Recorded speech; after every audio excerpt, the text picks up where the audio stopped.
As our withdrawal from Afghanistan comes to an end, we are finally getting an idea of just how much we're leaving behind. According to a government watchdog group, the government won't give us these numbers, but the watchdog group will, the United States is leaving behind 75,000 vehicles, 600,000 weapons, 208 aircrafts, and very likely 1,000 Americans that the government just can't evacuate. Biden continues to stonewall the press, which is hard to trust to begin with in light of a new study showing that just 22% of cable news is actually news. But the word is getting out, and people seem to trust the liberal gatekeepers less and less each day, which is how a conservative Fox News host has become the new king of late night, top ratings among all of late night, and how a conservative radio host may very well become the next governor of California. I'm Michael Knowles. This is The Michael Knowles Show.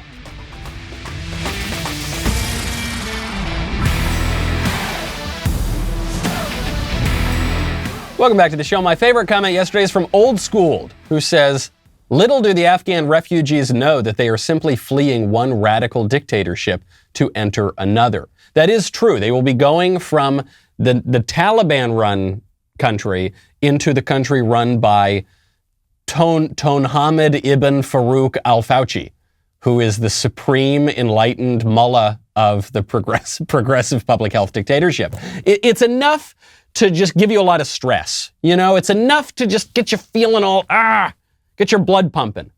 When you want good iron pumping around your blood, I'd recommend you check out Good Ranchers. Did you know that over 80% of the grass-fed beef sold in the U.S. is imported from overseas? Now, the Good Ranchers have traveled the country on a mission to help the American family by working together with local farms and ranches and shipping straight to your door. GoodRanchers.com is a safe and convenient way to order your meat. They save your family money. They help the American farmer. GoodRanchers.com. They deliver American craft beef better than organic chicken. They've got T-bones, fillets, strips, gourmet burgers, and more. I had the gourmet burgers for dinner about, 4 or 5 nights ago, and they were excellent. They were superb. The strips are fabulous too. Those are generally my kind of cuts that I would go for. They've got unbelievable quality, really great prices. You'll be helping America, putting America first. Go to GoodRanchers.com to buy now or subscribe today to save 20% on each box of mouth-watering meats. Subscribing brings the cost down to less than $5 a meal. Plus, right now, get an additional $20 off and free express shipping if you go to GoodRanchers.com/Knowles. Use code Knowles at checkout. $20 off and free express shipping at GoodRanchers.com/Knowles. Know where your meat comes from with GoodRanchers.com. How much are we leaving behind in Afghanistan? I think when people hear that we left some military equipment in Afghanistan, they're thinking, oh yeah, we left a crate of guns. Oh yeah, we left some uniforms, probably left maybe a helicopter or two. Maybe we left some trucks and Humvees and stuff. No, we left an army's worth of extremely powerful weaponry, the most powerful weaponry on Earth. 75,000 vehicles, 600,000 weapons, 208 aircraft. That is a lot. Since 2001, the United States has spent $83 billion on Afghan security forces and training and equipment for the alleged Afghan nation and the Afghan national security that folded instantly. Like the very second that we said we were going to leave, they just completely folded, which is really insult to injury. It is really salt in the wound, because not only did we invade to get rid of the Taliban and now the Taliban is right back, but all we've really accomplished, sure, we killed bin Laden in Pakistan. We killed a bunch of other terrorists in the meantime. But today, as a matter of geopolitics, who's running what nations, all we really managed to accomplish is give billions of dollars of arms to the government that we said we were going to kick out because they harbored the terrorists that perpetrated 9/11. That is the sort of incompetence that it is very difficult to wrap your head around until you hear those numbers. According to this watchdog group, they said, we found a federal audit that detailed up to $200 million worth of drones that had disappeared, just gone. We don't know where the 600,000 weapons are within the country. And then beyond this stuff, I just got an alert yesterday on my phone. It popped up from the Wall Street Journal. Alert, the U.S. believes that 1,500 Americans are still in Afghanistan and is actively in touch with and trying to evacuate 500 of them, Secretary of State Blinken said. Go on, give me more. It seems a natural question would be, what about the other 1,000? So you're saying there's 1,500 Americans still in Afghanistan for some reason, and the State Department is in touch with 500 of them. So you're in touch with 1/3 of the Americans stuck in Afghanistan. You're not even in touch with the other 1,000, let alone you're going to be able to get them out. How do you, I was talking to my wife last night, sweet little Elisa, very perceptive young woman. Doesn't work in politics professionally, doesn't study international relations, military, statecraft, and yet she had a very good question, which is, we've been planning this evacuation for years at this point, for many years at this point, and you got the military there and you got the civilians there. Forgive my ignorance, wouldn't it have maybe made more sense to get the American civilians out first? I don't know. I'm not Clausewitz. I'm not Metternich, but it seems to me that might have been smart. A little too smart, it turns out, for our federal government. Biden was asked about this. He gave a press conference, again, about Build Back Better, and we're gonna fund pre-K, and so please don't ask me about Afghanistan. He gave this statement. I can't even say it's a press conference because he doesn't take questions from the press. He is asked at the very end of it, what about the other Americans? He's got nothing. Thank you all very much, and thank the press for being here. We're going to go private now. Mr. President, if Americans are still in Afghanistan after... We're going to go private. What's the difference? What have you been doing? There's that smirk. Mr. President, what about the Americans? What are the Americans still there? The smirk, and then you hear that? The clip is still going on. But they cut he's still playing right now, but the White House cut the microphone. Because the White House, one, they've clearly told Joe Biden, do not answer any questions about the Americans that you are stranding in Afghanistan. But two, they don't even trust him to be able to resist. So maybe he doesn't turn his back and run away this time. Maybe he does accidentally give the press an answer. And so they actually cut his microphone. Disrespectful not only to the press, disrespectful not only to the American people, obviously very disrespectful to the Americans stuck in Afghanistan, disrespectful to the president. They're just going to, can't let Joe answer an urgent question from the press. By the way, so the current estimate is that the Americans are only going to strand 1,000 of their own people in Afghanistan. Only 1,000. But we just had a report. There's apparently a serious threat of a terror attack at the Kabul airport. This is where all of the Americans are now. This is the epicenter of the withdrawal because we gave up the airbase for some stupid reason. So we've got just the Kabul airport now is how we're going to get people out of Afghanistan. And ISIS-K, this is the new ISIS-2, Electric Boogaloo, has come back. They're apparently warring with the Taliban because let's not forget, while we've pretended that we've just been building up a country all these years and only fighting the Taliban, Afghanistan is in the midst of a civil war. And sure, we're backing certain forces there, but there are a lot of forces at play, one of which is this offshoot of ISIS. And so ISIS is threatening to attack the airport. So now the Taliban and the U.S. are saying, get away from the airport, do not come there. So it's slowing the evacuation even more. But the withdrawal date is still firm. The Taliban won't back down, and Joe Biden doesn't have a spine. So August 31st, we've got to be completely out of there. The number of Americans we strand could be much, much higher. Mr. President, what about them? He just smirks. He smirks in part because he doesn't have an answer. This is the classic Joe Biden tactic. When he doesn't have an answer for something, he just kind of laughs and giggles and smiles. He used it on Paul Ryan in the 2012 vice presidential debates. It's really infuriating, but it's all he's got because there's not too much going on between his ears. Speaking of questionable air travel practices, how's that for a segue? Delta Airlines is going to be charging unvaccinated employees $200 per month extra on their healthcare bills if they refuse to take the jab. The reason is they say that the hospitalizations for the unvaccinated employees, they're very high, and so, quote, this surcharge will be necessary to address the financial risk the decision to not vaccinate is creating for our company. In recent weeks, since the rise of the B.1.617.2 variant, all Delta employees who have been hospitalized with COVID were not fully vaccinated. Okay, fine, whatever. The policy, we don't even need to get into that. I'm just curious and maybe you've heard about this and I just haven't. The B.1.617.2 variant of COVID. Oh, you mean the Delta variant?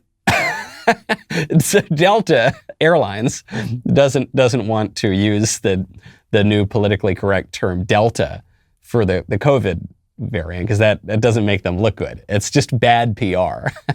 But they also don't want to use the term Indian variant, which is what it was called in the first place, but then it was deemed politically incorrect because you're not allowed to refer to non-Western countries that create viruses. You're allowed to refer to them by Western countries, like the UK variant, for instance, or even the South African variant. We called that for a while because that's like sort of there's a complicated racial history to South Africa. But the Indian variant, you're not allowed to say. China virus, you're not allowed to say.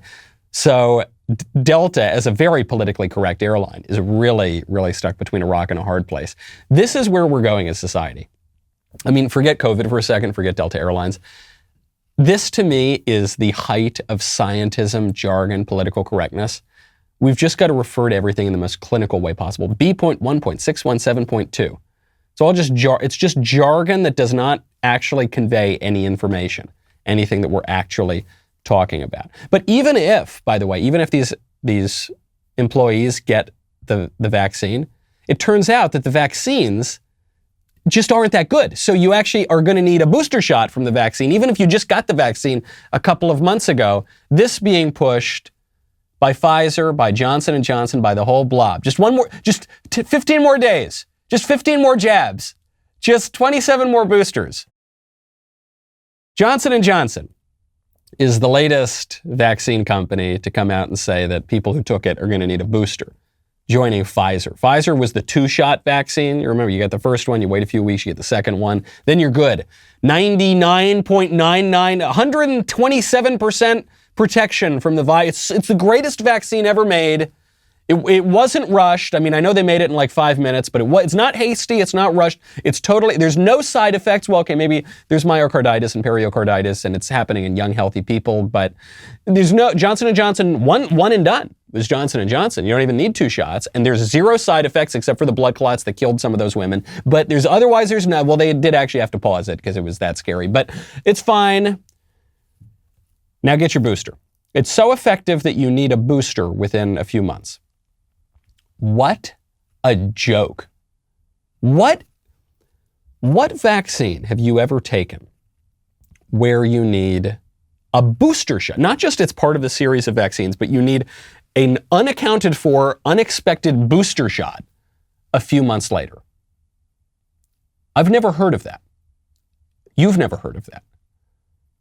Because the public health bureaucracy is just making this up as they go along. Caught with their pants down, making it up as they go along. Do you know what I think this is about? I think there are broader economic and political implications here. I think just everything's moving toward a subscription model, you know? I think your TV, obviously, is a subscription model. Now, movies, books are on subscription. Your software, Microsoft Word, that's a subscription model now. Everything. Your razors are a subscription. Everything, including now your vaccines. It's okay. It's cool. You sign up for dollar Vax Club, and every month you get another booster that you can shoot up to protect you from the Wuhan cough that poses a grave risk to very, very few people. Strange stuff. Strange how that would happen. I wonder how many, you know what we're going to hear, by the way. We're going to, in 6 months, a year, we're going to say, look, it's just take your 4th booster. It's just the 4th booster and we can get back to normal life. And then you know what the conservatives are going to say? They're going to say, hey guys, you shouldn't take your 4th booster. Look, maybe your 3rd booster is fine, but no, you shouldn't take your 4th one. Hey, they're going to say, you need to wear 15 masks whenever you go outside and your kids need to wear 20 masks. And you know what the conservatives are going to say? They're going to say, hey, that's crazy. 19 at most. That's what they're going to do. That's been the effectiveness of the conservative movement for many years. Now, there are inducements to get you to take the shots and the boosters and everything. You remember Bill de Blasio, that slob, that disgusting man, the mayor of New York, would go out and he had seriously, in public, he had a cheeseburger and French fries.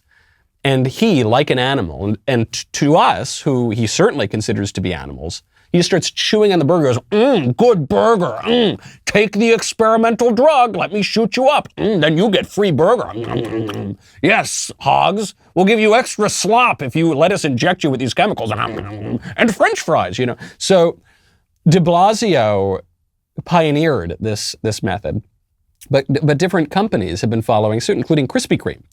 And I love Krispy Kreme. I love the burgers that de Blasio was talking about.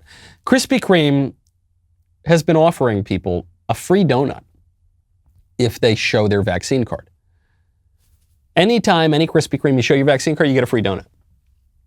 Pretty good. That's great. I would love a free donut. That's not attracting enough people to get the vaccine. So now, Krispy Kreme is offering 2 free donuts. That's how you know our society has become extraordinarily decadent. 1 free Krispy Kreme is not enough to bribe us into taking the chemicals. You need 2. You need 2 Krispy. Who eats 2 Krispy Kremes at a time? That's too much. Now, the Daily Caller pointed this out. There is an irony to Krispy Kreme's campaign. Namely, 78% of COVID hospitalizations have been of obese people. You'll hear very often that there are disparities in the people who are going to the hospitals. One was that black people are being affected. People of communities of color are being affected much, much more than white community. Is it because the virus is racist? It's a white supremacist virus from China. It's a Chinese white supremacist virus? No. It's because the actual criterion that will determine how severe the infection will be, one of the most severe ones is obesity. And black people are much more likely to be obese, especially black women. So in order to solve this problem of public health, Krispy Kreme giving out some of the fattiest, sugariest donuts on earth, people stuffing their faces, I'm sure that'll fix it, right? Right? The CDC is pushing it too. Carrot and stick. There's the carrot of the Krispy Kreme, and then there's the stick of the government. And the government is coming out and demanding that people take their vax boosters. We are told by the CDC, quote, the vaccines remain highly effective against hospitalizations. The bulwark they provide against infection with the virus is weakened. So the vaccine, they're trying to have their cake and eat it too. The vaccine's very, very effective. Very effective. They're really good. They stop, the hospital, but the infection is bad. Well, okay, well, if it does not prevent infection, but it does prevent any severe complications from infection, then you're good, right? Why do I need the booster? Well, no, it's a great vaccine, but you need to shoot it up again because it's not working. Okay. If you want more information on the vaccines, I've got even worse news for you. The federal government does not have its act together there either. President Biden trying to avoid talking about Afghanistan, trying to exclusively talk about COVID because, according to a Daily Wire poll we just put out, people are blaming him for Afghanistan. It's really hurting his poll numbers, but the only positive he's got going is his handling of COVID. So he says, if you want information, go to vaccines.com. If you go to vaccines.com, or text your zip code to 438829. Now, for those of you who are listening to that rather than watching it, you will have missed that Joe Biden is standing in front of a giant backdrop on which is written at least 5 times, vaccines.gov, not vaccines.com. Go to Joe 3033033030. Not totally with it. Maybe he should not be the main spokesman here. Meanwhile, we sort of alluded to this with the Krispy Kreme mention. There are negative side effects, unintended consequences of the COVID lockdowns and all the COVID measures.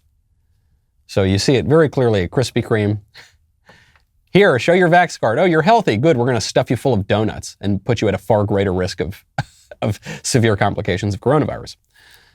In Australia, it's much worse than that. It's much sadder than that. 4 newborn babies just died in Australia because of the COVID restrictions. So 4 newborn babies in Adelaide needed heart surgery when they were born. A great number of newborns who need heart surgery. And thanks to modern medicine, they can get it taken care of. But they were not able to get it taken care of because in Adelaide, they did not have the resources to perform the heart surgery, and they could not be transferred interstate because of travel restrictions that are keeping people locked in their homes. So in order to prevent people from getting the cough, because there were 1 or 2 cases in Australia, and because of that, they locked down everything. We're not even talking about lots of deaths or even lots of hospitalizations, just, some cases of the virus that doesn't pose a grave threat to most people. 4 newborn, cute little babies died. And their parents are going to have to deal with that for the rest of their lives. And a cute little baby whom they carried for 9 months, cute little helpless, vulnerable baby, was sacrificed on the altar of neurotic public health fears over a cough, over something that for most people feels like a bad flu. Actually, for a lot of people, it doesn't even feel as bad as the flu. That's bad stuff. That's not a good situation for anybody. If it only saves one life, it's worth it. That's what Andrew Cuomo told us during the COVID lockdown. If it only saves one life. And this is the fear. Forget even a second about the virus itself. Forget even just dunking on Democrats or Republicans or left or right. This is what happens when society loses its sense of balance, its sense of the broader picture, when it misses the forest for the trees. During even the Trump coronavirus briefings, the only people who would speak were Fauci and Dr. Scarf.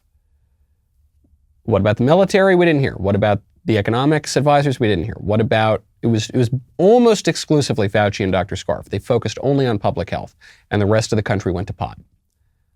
That's going on around the world as well, and we still haven't learned our lesson.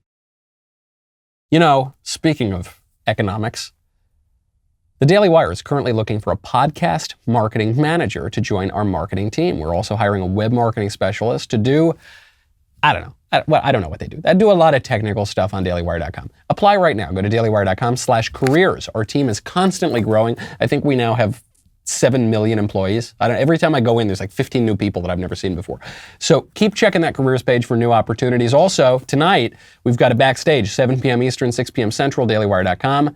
Also on our Daily Wire YouTube channel. Do not miss it. Also, our newest podcast, Morning Wire, has been topping the Apple and Spotify charts since its recent release. It's the only daily news podcast that values your time and the truth. So subscribe, start listening now to Morning Wire on Apple, Spotify, or wherever you listen to your podcasts, and leave a 5-star review if you like what you hear. We'll be right back with a lot more.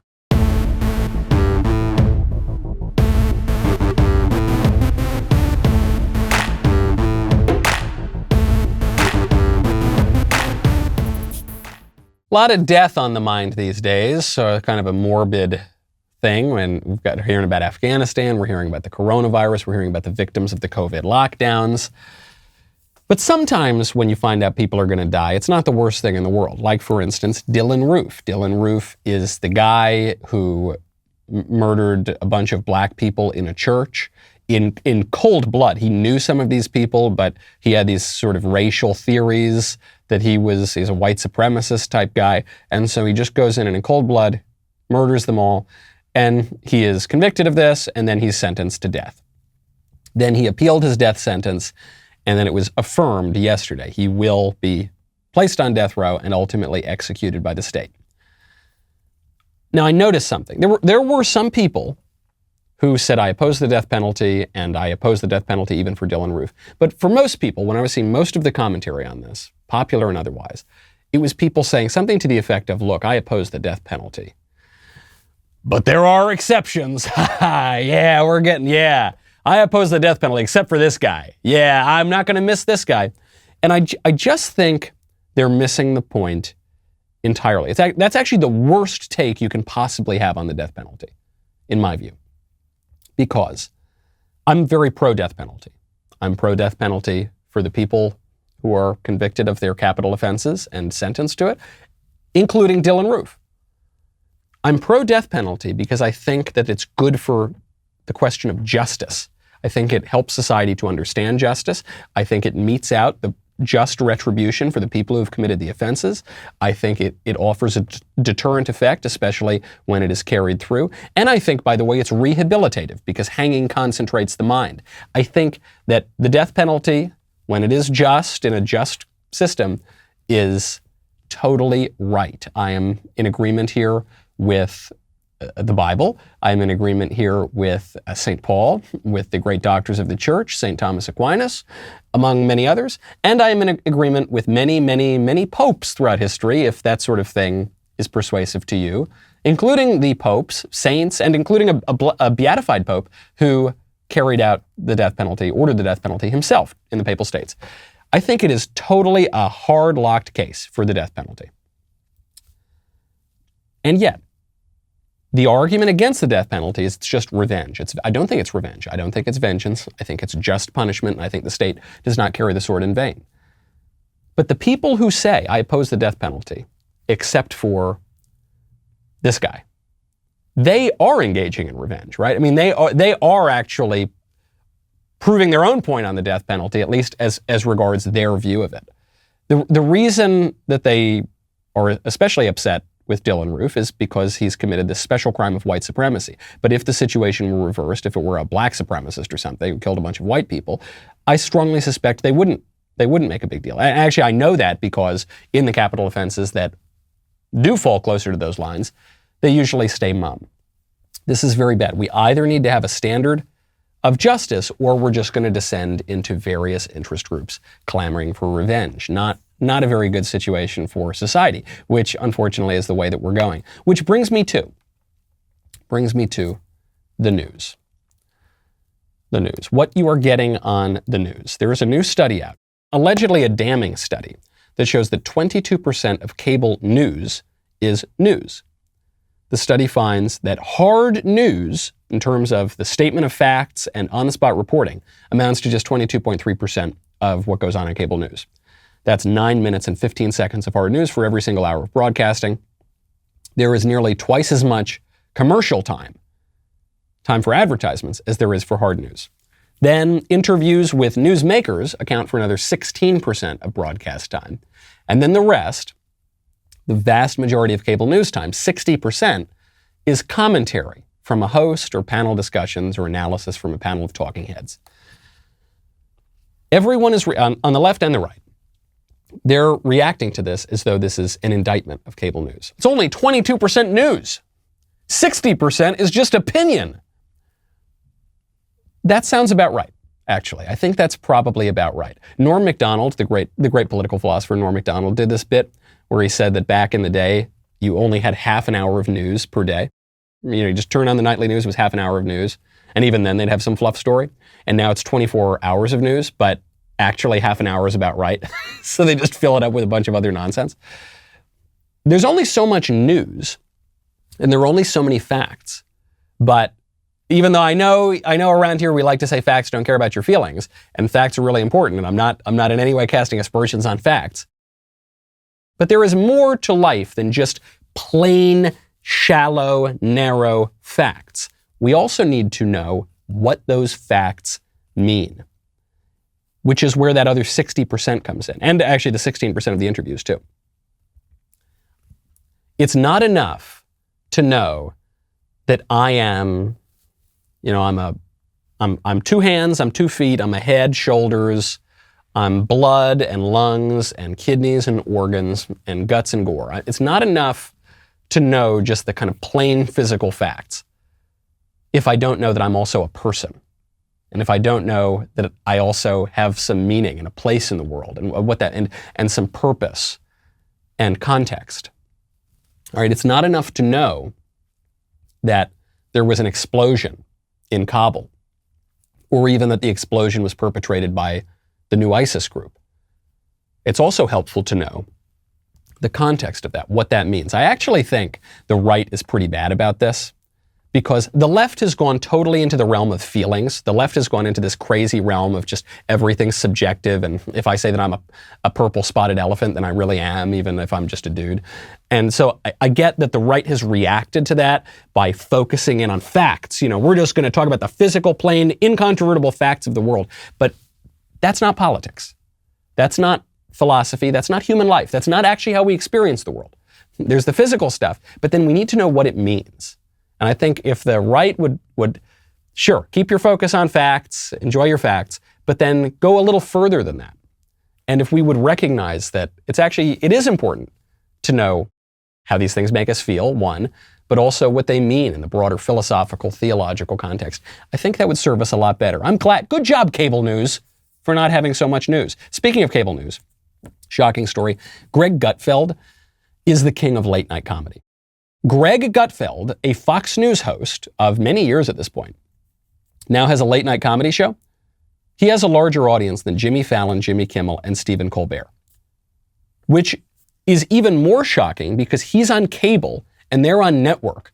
And many, many, many, many more people have network TV than have cable TV. It's also shocking because they're hosting traditional comedy shows. He's on the conservative news channel, but he's crushing them. He's crushing them because people, I think, are beginning to tune out. I think the gatekeepers lost their stranglehold, especially with the advent of the internet. They tried to grab it again with big tech. Even that, it's not totally working out for them.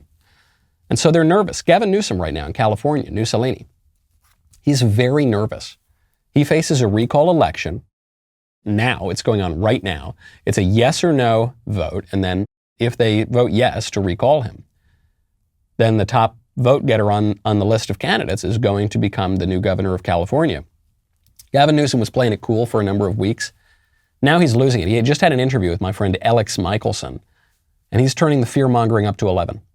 We're going to win overwhelmingly. We just have to remind people of the imperative to vote no on the question that is in front of them. And you say that Larry Elder is the clear favorite on the other side. Yeah. So I think there are a lot of people that have asked me, how much can a governor really do in a year with a Democratic supermajority? What's the answer to that? I mean, you can lie down and veto everything coming out of the legislature. You can veto everything that comes from the legislature. But there's a veto-proof majority, right? Well, there is and there isn't. A lot of things are stubborn. There's a lot of diversity even within the Democratic caucus. At the end of the day, you could start to vandalize all the executive orders. You can eliminate the masking requirement for public schools. You can eliminate the vaccine requirements for public health care workers. So many of the things that I signed through executive order can be done overnight. You can appoint judges without any oversight and consideration. That's going to have an impact for years and years and years. So it is a profound consequence. And also you have the bully pulpit of the fifth largest economy in the world. And you have a midterm election coming up with another Californian who wants to take out Nancy Pelosi. Consequences are pretty extraordinary. Pretty extraordinary. Man, good on Alex Michelson. I don't think Alex is particularly conservative. In fact, I think he's a liberal, sort of like a more sane, moderate liberal. But he's pretty fair. He pushes pretty hard.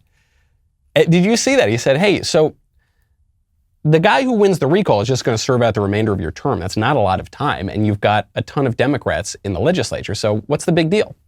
Well, it's a really big deal because he could veto stuff.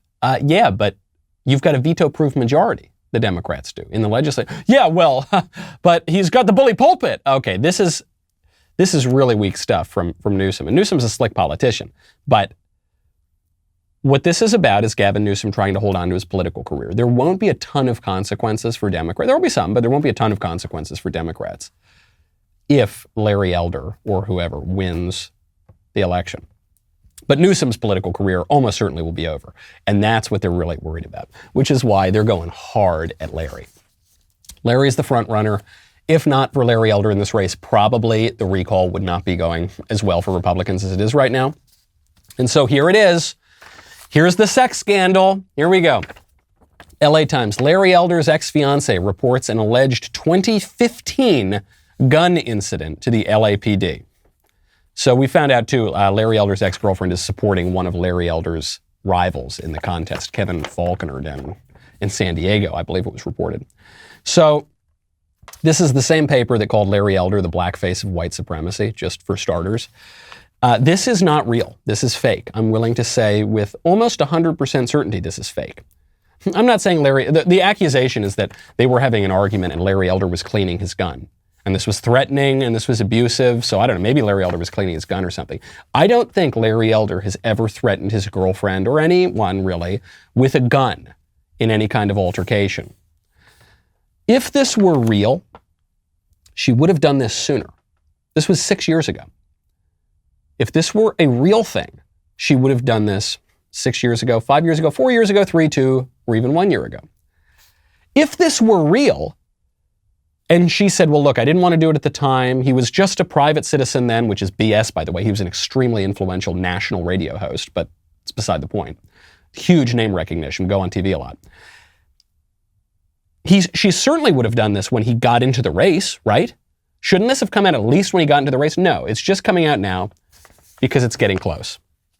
This is BS. This happens in so many races, especially when, and it doesn't happen to Democrats a whole lot, but it happens to Republicans when they're threatening the status quo.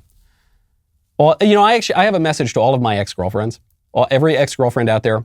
I'm not intending to run for, governor of California or anything like that. But if I do, right now, here's your chance.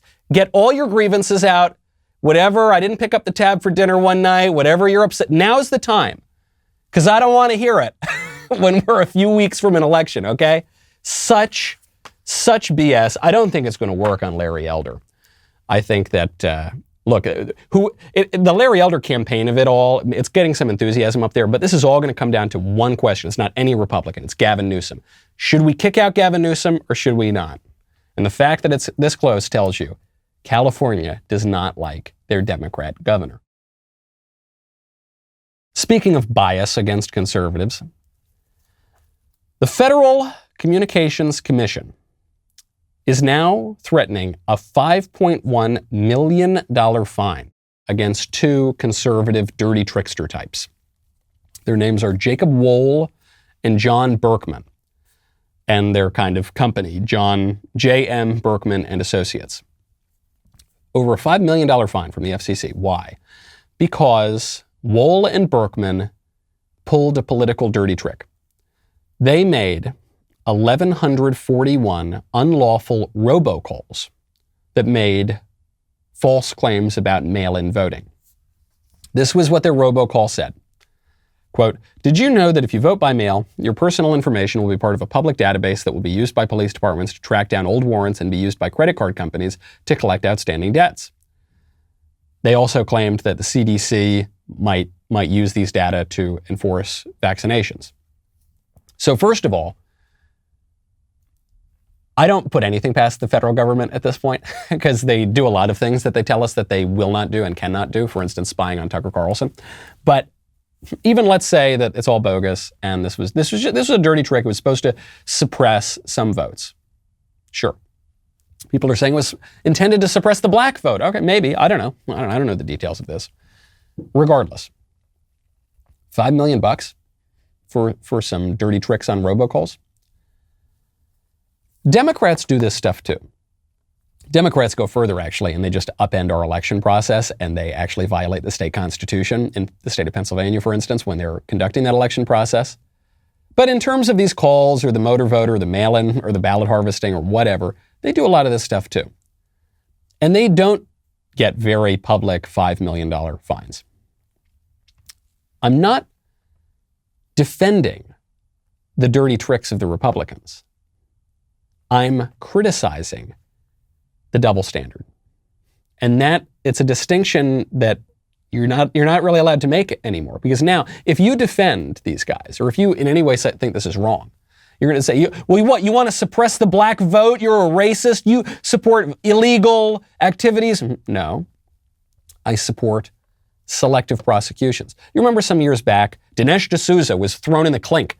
Dinesh D'Souza, the perfectly calm, nice, scholarly commentator and author and filmmaker, he was thrown into a halfway house because he gave a little extra money to a friend of his from college who was running in a doomed Senate race in New York.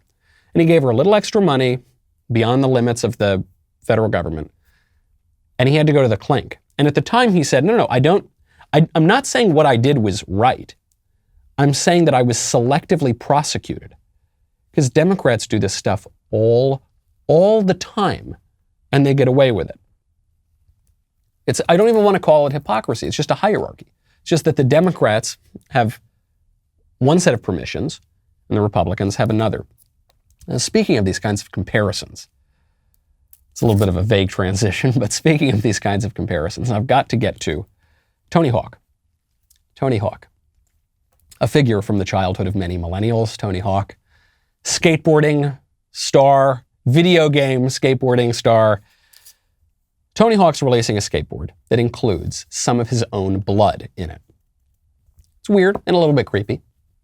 I guess the idea is, I put my blood, sweat, and tears into skateboarding, you can have some of that too. Okay, whatever. I think it's kind of weird and creepy. But Lil Nas X, who is that Satanist rapper, he came out and he said, quote, "Now that Tony Hawk has released skateboards with his blood painted on them, and there was no public outrage, are y'all ready to admit y'all were never actually upset over the blood in the shoes? And maybe you were mad for some other reason?" Lil Nas X, you'll recall, when he released his Satanist music video, where he's literally twerking on Satan and saying, like, hell's maybe not the worst place in the world and we can make ourselves into the king of hell. I did a long exegesis, a long reading and analysis of that music video, which you can check out elsewhere. Lil Nas X released these Nike sneakers that included pentagrams and scriptural references to Lucifer, to Satan, and allegedly a drop of human blood. And people were up in arms over this. It says, well, Tony Hawk used blood too. So you're just coming after me because I'm gay. You're just coming after me because I'm black. I don't know. You're just, because I'm oppressed. It wasn't the blood per se that people were upset about, necessarily. Or well, that wasn't a big part of it. It was what the blood represented. For Tony Hawk, he doesn't have pentagrams. He doesn't have numerical and scriptural references to Satan. It's just like a weird marketing ploy. You did. It was about, I think, at least for me, the outrage was about the overt Satanism. But you hear this all the time, and this is a broader problem that you hear in politics. They'll say, Michael, if you think that we should regulate pornography, then you're no better than the left, which says that we should censor conservatives on the internet. You're no different, Michael. No, I think I'm very different, because pornography and First Amendment protected political speech are different. Yes, the form, censorship, is the same, but the substance of what you're censoring is different. Yes, the symbol here, the blood, is the same, but the significance of that is different. And I think we just need to be able to talk more about substantive matters. This was David French's big problem when he said, if we ban Drag Queen Story Hour, then they're going to ban us from going to church. That was the implication, at least, of what he was saying. We can know the difference. We can. I promise you. We possess the faculties of reason and the moral conscience sufficient to tell the difference between Drag Queen Story Hour and going to church on Sunday.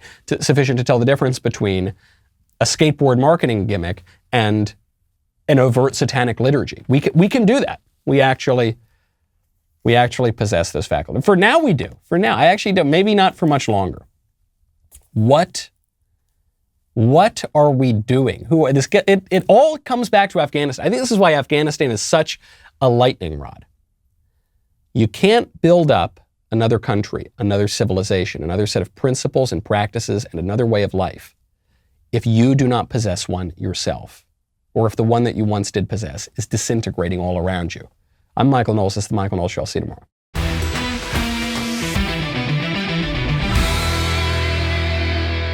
The Michael Knowles Show is produced by Ben Davies. Executive producer, Jeremy Boring. Our technical director is Austin Stevens. Supervising producer, Mathis Glover.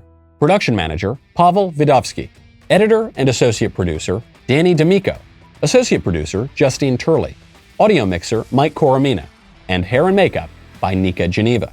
The Michael Knowles Show is a Daily Wire production. Copyright Daily Wire 2021. Today on The Ben Shapiro Show, Secretary of State Antony Blinken admits Americans will be stuck in Afghanistan past the August 31st deadline. And you know what? It's their fault. That's today on The Ben Shapiro Show. Give it a listen.